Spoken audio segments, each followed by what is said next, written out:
Welcome to Slapshot Podcast, episode number 86. I'm your host, Christopher Morais. Thank you for being here. Thank you for hanging out. Come right in. Sit down.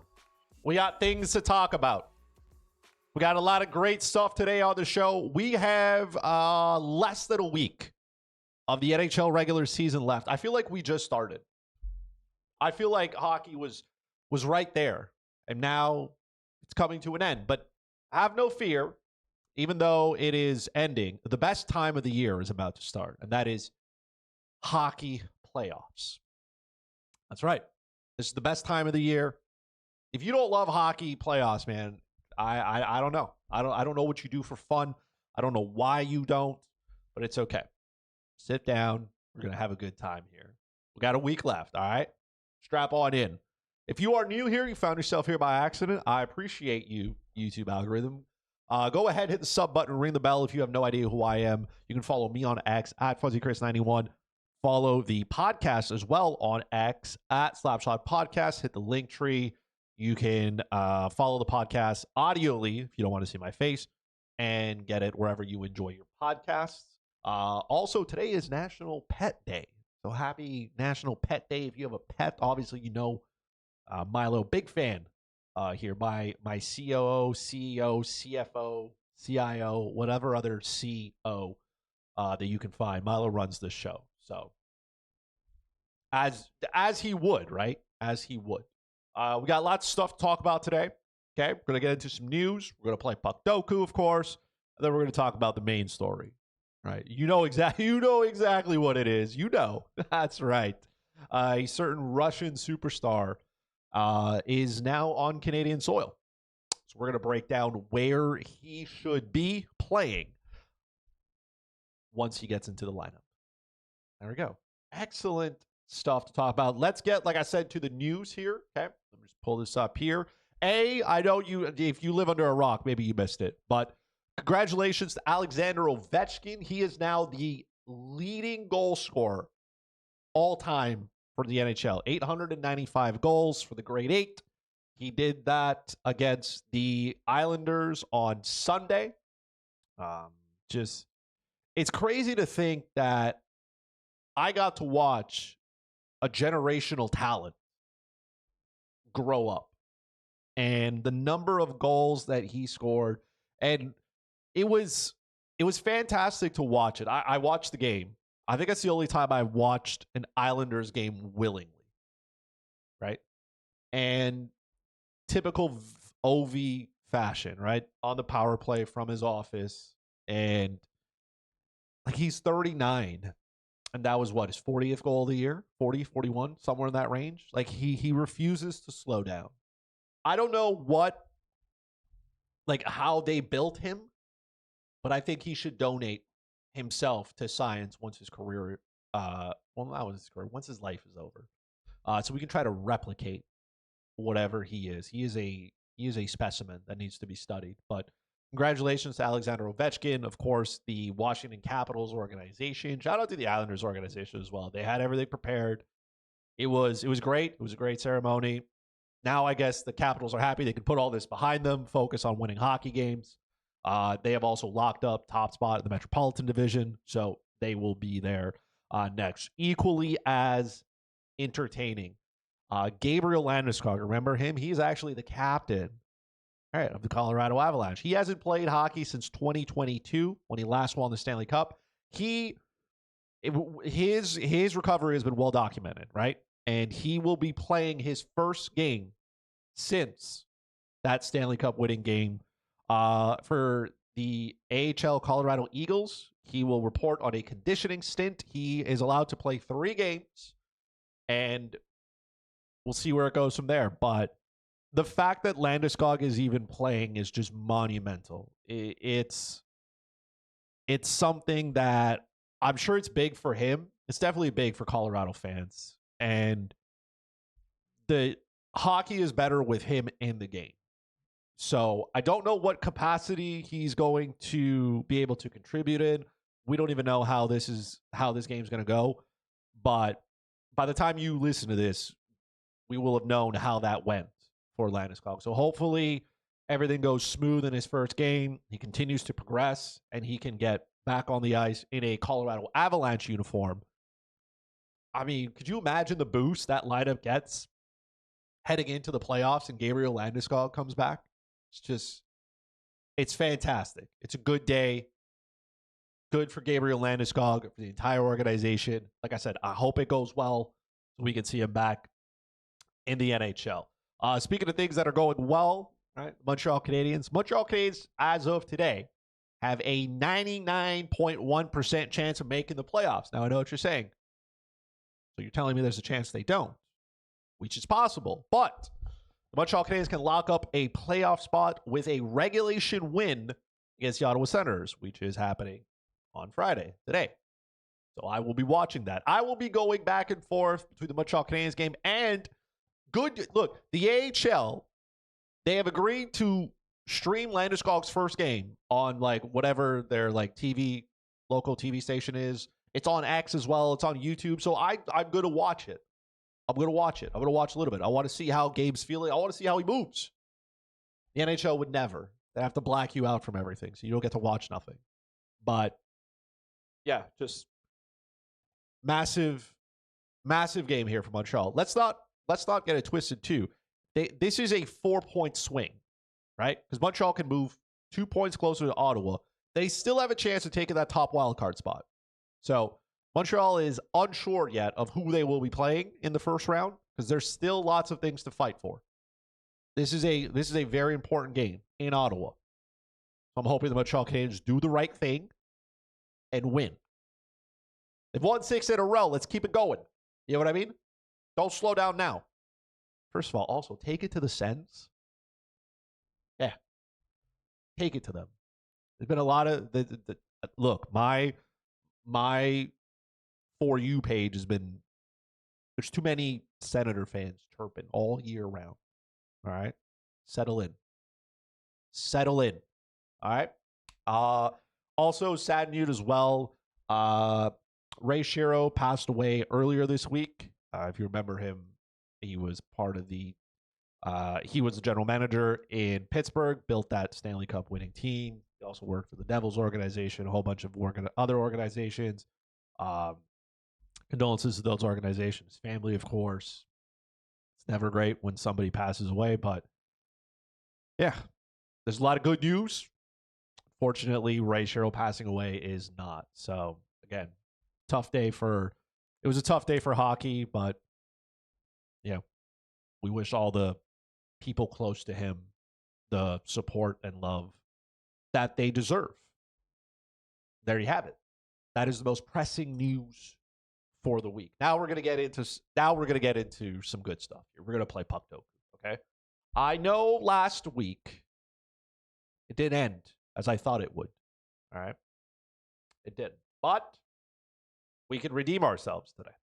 All right, we can redeem ourselves. This is the Puckdoku for today. If you have no idea how Puckdoku works, real simple. I just got to match the X and Y axes together. Simple, right? Simple. I need to find a goalie here today. 10 plus wins. Played for Colorado. 50 plus wins and 100 plus wins. I just want to say this right off the rip. Okay, I'm solving this one. I got this. Okay, this is not a hard one. Sometimes the Puckdoku gods really make it tough because I follow them on X and they pin like their daily Puckdoku, and I always think to like, man, if I had done the podcast today, some days I'm like, I would have crushed it, and other days I'm like, glad I didn't do it because I have no idea.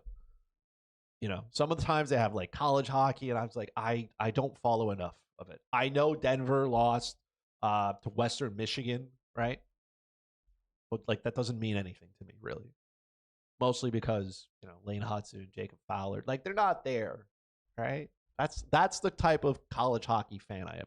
You should still watch it because it's good hockey. It's just it's right around playoff time. I got things to do, so we have to now solve this. And again, I know I will. I usually say we don't focus on the uniqueness, but I'm going to try to get as close as I can to it, okay? I'm going to try. Let's start with the bottom row here. Let's start with right? The Canucks. I'm going to go Kevin Lankinen. 13%. That's a lot higher than I thought it would be. Okay. 50-plus wins. We're going to go with Thatcher Demko. Or false. We're going to go with Dan Cloutier. Okay, 6. That's pretty good. 100-plus career wins. Listen.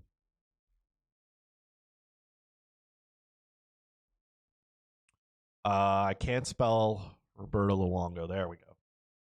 Okay, well, the uniqueness is down the toilet. Because look, it is what it is, all right? It is what it is. All right, let's go to the LA Kings now.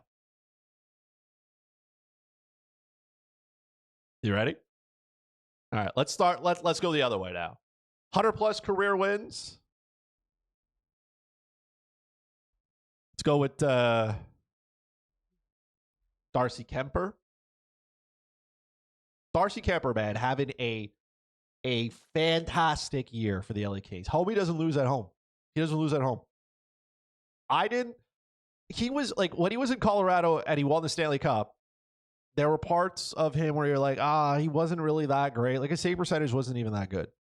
And then he went to Washington and you're like, ugh, this isn't working out. And then they traded him to LA 1-for-1 for Pierre-Luc Dubois, which we also didn't think was going to work out. That's got to be one of the best hockey trades just for both teams. Everybody wins with those two. So it's nice when trades work out. So good for Darcy Kemper. 50-plus wins here. I mean, Jonathan Quick. All right. I like how they have him in a Vegas jersey here. It's fun. Here, listen. It wouldn't be a day if I didn't put Martin Jones as part of this, man. Martin Jones. If you play NHL DFS way back in the day, you knew exactly. Martin Jones was the equivalent of Alexander Georgiev with the Colorado Avalanche last year. They're the exact same person. So that is what it is. Speaking of Alexander Georgiev, that's where he's going. 10-plus wins for the Colorado Avalanche here. We need 50-plus wins now. There have been lots of good goalies in Colorado. Let's go for 100-plus wins here.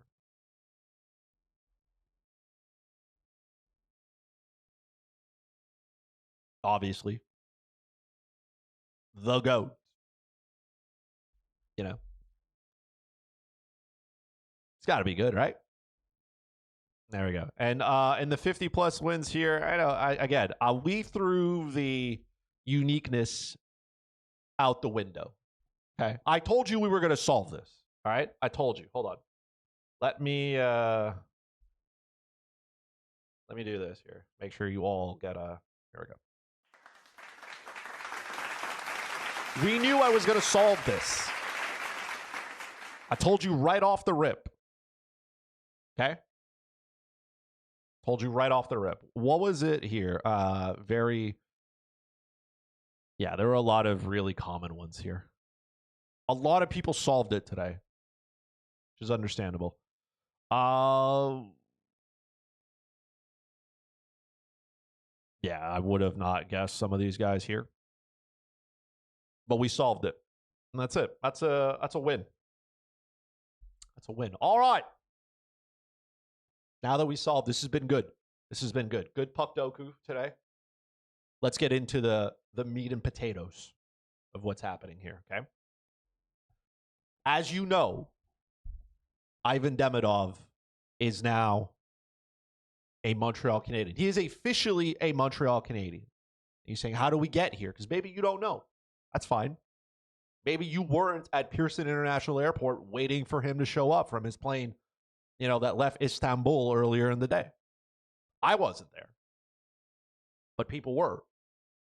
And I know some people say, isn't it weird to have all these, to have Habs fans be at the airport and cheer him. And I'm like, it's not creepy, by the way. It's not. Do you understand that this is hockey in Montreal and Toronto? It's like some people are like, that's weird. It's not weird. Other places do this as well. Maybe you just don't care about it, right? But in soccer, this is like to be fair, Demidov got off the play. First of all, nobody was arrested. Nobody was, whack. They had security, obviously, but for the most part, he was just walking.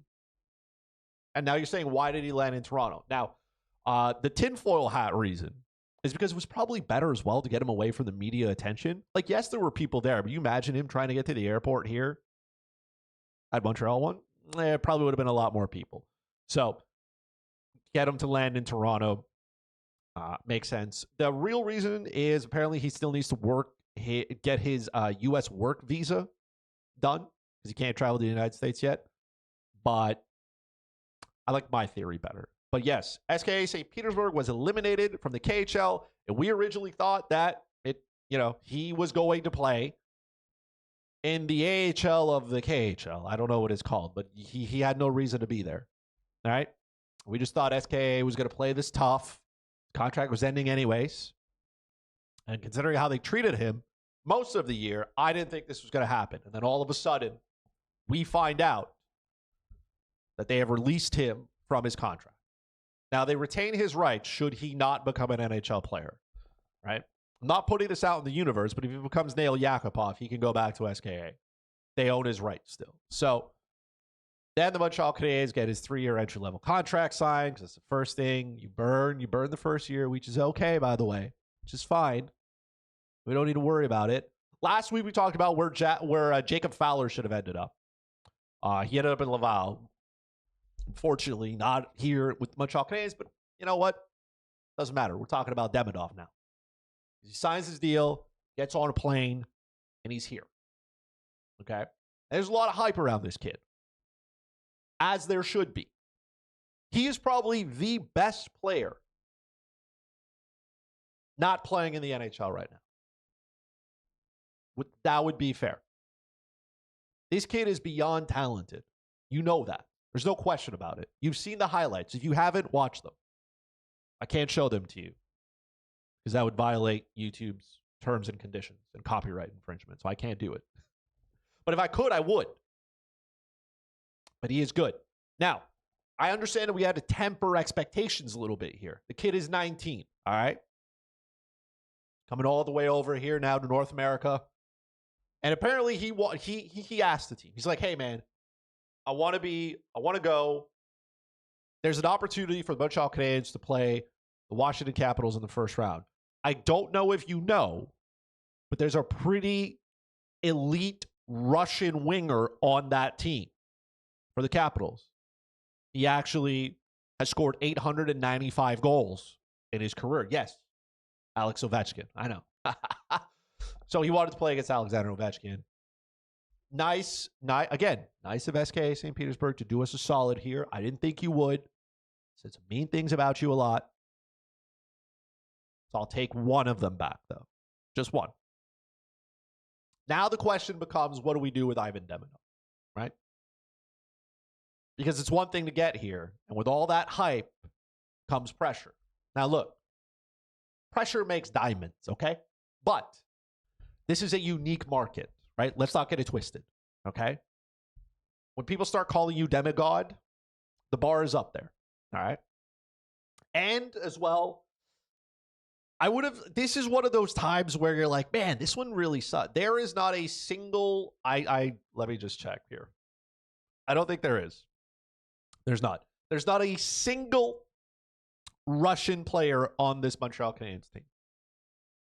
And look, with a young player, there's going to be ups and downs, okay? That's not new to anybody here. It would have been nice to have a Russian around to kind of help him out a little bit. Homie showed up with his stick, his hockey equipment, his girlfriend. That's about it. That's it. And it can be tough, man. Homie flew halfway across the country. He's coming to a whole new city where he doesn't speak much of the language. And it's a buzzing. Right? And it can probably get lonely a little bit. It can probably get lonely. And it's also trying to keep you out of trouble. There's a lot of trouble to get done in downtown Montreal. There's a lot of bars you can end up in by accident. But I want to believe that the Montreal Canadiens organization is going to, prep him a little bit and make sure that everything is okay. But again, I would have liked for there to be a Russian on the team to kind of help him out because he can get lonely. Now, the last time the Montreal Canadiens had a rookie show up towards the end of the year in 2020, when Cole Caulfield finished his season at Wisconsin, won the Hobey Baker, played like 2 games in the AHL, and then joined the NHL. You remember how that went?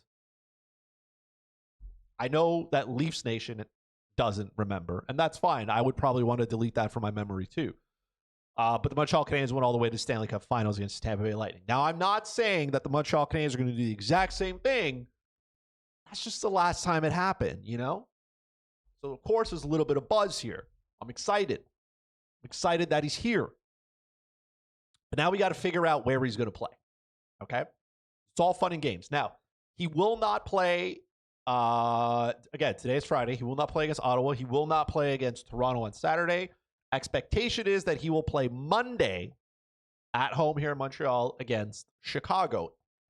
If you have, by the way, if you have tickets for that game and you want to make a donation to me and Milo, right? I will accept them. I'll give you a firm handshake because I don't have a kidney to sell right now. Or if you have playoff tickets that you would like to donate, I will take them because I can't afford them right now. Anyways, let's find out where he's going to play, okay? Now, this is Montreal's lineup, okay, as of now. So we got to figure out where he's going to play. All right. Now, I've already decided where he's going to play, okay? I've decided. I believe he should be playing. I know this is going to shock some of you, okay? I believe he should be playing on a line with Christian Dvorak and Brendan Gallagher. Okay? Now, I know. Montreal's third line with Josh Anderson, Dvorak, and Brendan Gallagher have been absolutely fantastic. Okay? They have been good. Have I said some mean things about Josh Anderson and Christian Dvorak? Yes. But the good news about Montreal is as quickly as you can become a zero, you can also become a hero. Right? We're not saying anything mean about Brendan Gallagher because nobody has more heart than him. Right? So, but has Dvorak lived up to his contract? Probably not. Has Josh Anderson lived up to his contract? No. But they have redefined the way that they play, and they have been effective as a third line. Remember when Emil Heineman, Jake Evans, and Yoel Armia were just on an absolute tear? Sometimes everything just starts to click. And you need different, especially your depth lines, to be good because that's how you win games. Your best players have to be your best players, right? There's no taking it away. Like Cole Caulfield, Nick Suzuki, Slafkovsky, Laine, they got to be the best players. Lane Hudson on defense. We're not going to focus on defense. But they got to be your best players. But if they need support or if it's not working, that's where your depth line wins, okay? If you look at some of the Stanley Cup winning teams over the last, I would say, 10 years, their third line and their fourth line has been very good. When Montreal made their run to the finals, their fourth line with Corey Perry, Eric Stahl, and Yoel Armia was good. You need depth. You got to make it hard for your opponent, okay? Now, why do I want Demidov to play with those two? For 2 reasons. One, somebody's got to go get the puck. Nobody forechecks like Brendan Gallagher does, right? He's going to forecheck the puck in the corner. He's going to stand in front of the net. He's going to take a beating. He's going to do all the things he has to do. Right? Dvorak as well. He can carry the puck in. He can go get it in the corner. Make life for Demidov a little bit easier. Also, I don't know if you know this, but on that line, we know exactly who the shooter is, right? Let's not get it twisted. Right? On Montreal's top line with Suzuki, Caulfield, and Slafkovsky, I think we know who the shooter is, right? Slafkovsky's the big body, go in, get the puck out of the corner. Suzuki is the all-around world elite player that he is, can do a little bit of everything. And Cole Caulfield can absolutely rip it, okay? So we're not touching the first line because where are you going to play Demidov? Where? Right? Now, the understanding is you could play him on the second line, right? You can take Oliver Kapanen off that line, new hook down the middle, Patrick Laine. Now, listen, that's probably where he's going to end up, okay? That's fine. I am okay with that. This is an abundance of riches here, okay? Here's why I don't want him there. Is Patrick Laine going into the corner to get the puck out? That's not his job, right? Patrick Laine is a smooth skater, great shot, right? He wants to shoot the puck. I don't want to have another guy on that line who wants to shoot the puck as much as him, okay?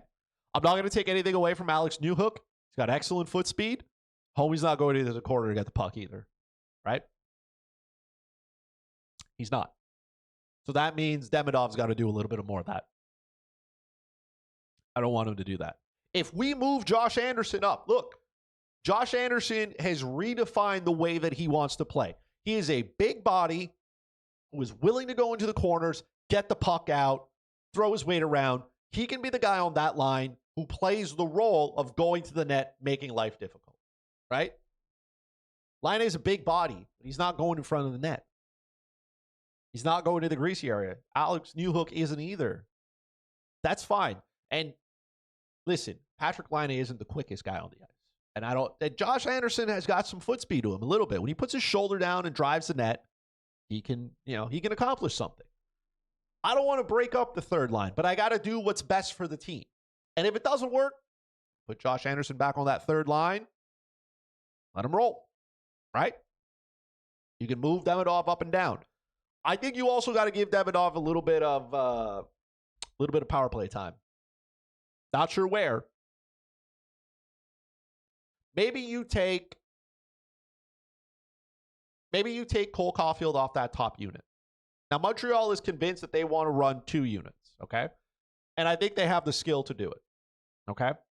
I don't like Cole Caulfield in the bumper spot. I just don't feel like that's his spot. I don't want him in the bumper, right? The bumper is, by the way, the guy in the middle, right? The guy in the slot. That's where you're trying to get a guy to take a shot. I don't want him there. I want him in Patrick Laine's office, but you can't have 2 guys in the same office, okay? I have no problem with Uri in front of the net. You can put Demidov if you want in front of the net, but that's not where I want him either, right? I want Demidov in the bumper spot. Absolutely howitzering away. And you can give Cole Caulfield the opportunity, like I said, play on that second unit, find some space, give Cole Caulfield his option like where he was. And the good news is, I've noticed this, and I know some of you have as well, Nick Suzuki spends the entire 2 minutes on the power play. They change the top unit, Nick Suzuki stays out there. Finally. Right? He's their best playmaker, their best passer, the first player since forever to finish with a point per game. I think Alex Kovalev was the last one. Yes. Point per game.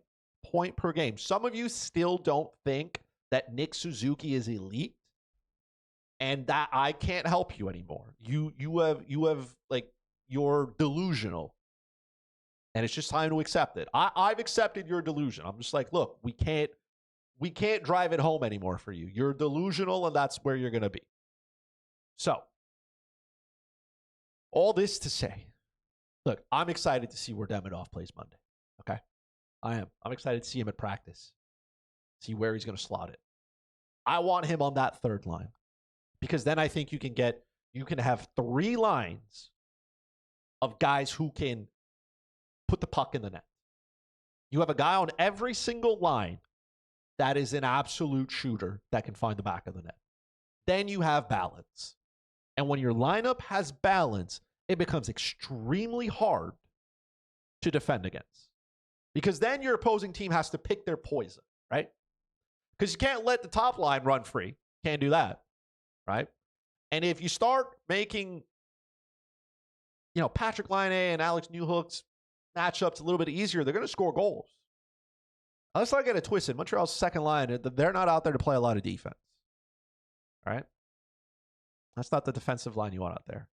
And Jake Evans, Yoel Armia, and once Emil Heineman comes back, that's a good fourth line that can play tough minutes as well. Look, Jake Evans can play defensively. He has cooled down tremendously since his run. Yoel Armia looks hurt. Maybe he needs some time off to rest. But the fourth line can compete, and at least if you're not going to go out there and produce offensively, do not get burned defensively, okay? And I think Dvorak and Gallagher can still handle good defensive matchups. But you're going to get some favorable matchups just because of the depth that you have up front. And that is good news for whoever gets to benefit it.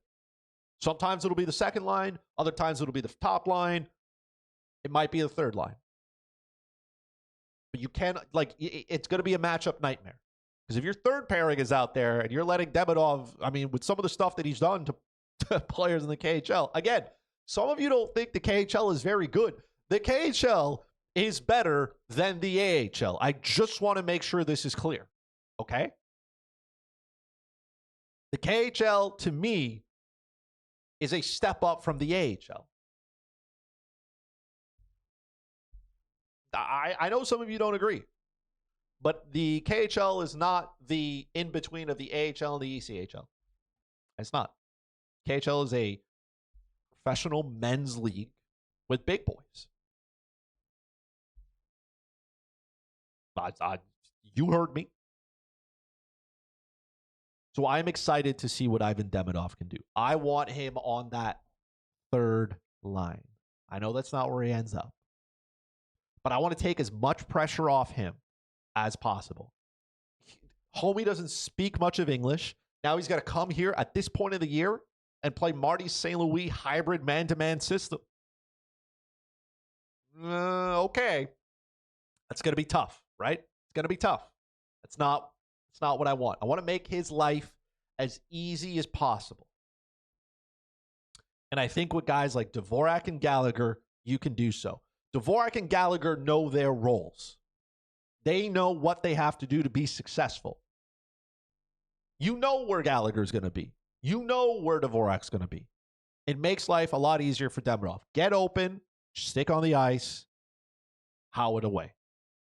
And again, let's give Josh Anderson the credit that he deserves. He's played a lot better. The points may not be there, and it is what it is. And he has scored some goals of late. He's doing his part. He's not going to live up to the contract that he signed, but he is effective. He has revamped his game, and he is an effective hockey player. So let him be effective and help out Newhook and Laine. Go in, win those puck battles. You should be winning 7 out of 10 of them. Easy. You're a big boy. Throw your weight around. Go out, get the puck. Make life simpler for your line mates. And then the top line, just let him cook.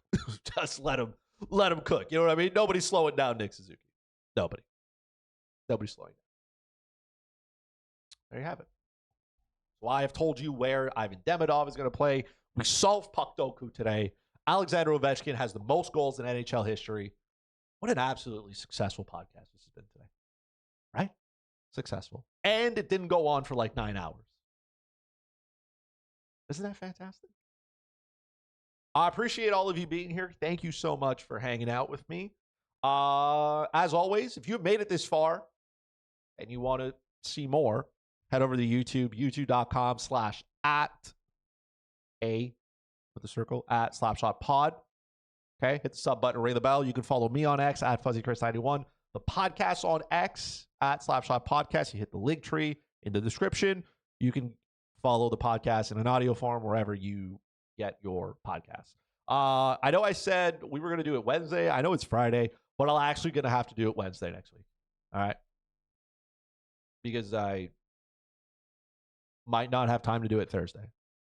And the end of the regular season is on Thursday. Who knows any dates? But yes, we will preview first round matchups. So that's what we are going to be doing. I appreciate all of you just hanging out, being here with me. It's always the best when you guys are here. Thank you so much for the love. Thank you so much for the support. It's a great time to be a Montreal Canadiens fan. The playoffs are right around the corner. All right. We will see each other next week. All right. I love you.